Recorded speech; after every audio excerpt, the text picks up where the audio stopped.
Maging si Solomon, kung ating babalikan at titignan ang kanyang buhay, sa kabila ng lahat ng kayamanan at mataas na posisyon na kanyang natamasa, ay kanyang nakita ang takbo ng buhay ng normal na tao.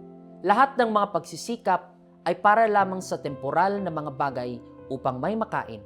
Ngunit kahit ang iyong buong buhay ay igugol mo sa ganitong mga pagsisikap, ay hindi pa rin matutugunan ang mga pagnanais ng tao.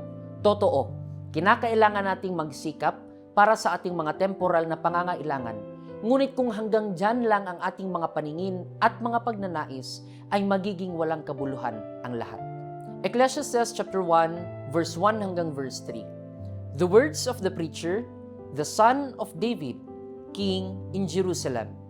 Vanity of vanities, saith the preacher, vanity of vanities, all is vanity.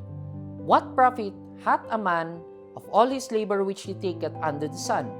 Sabi sa verse 8, all things are full of labor, man cannot utter it. The eye is not satisfied with seeing, nor the ear filled with hearing.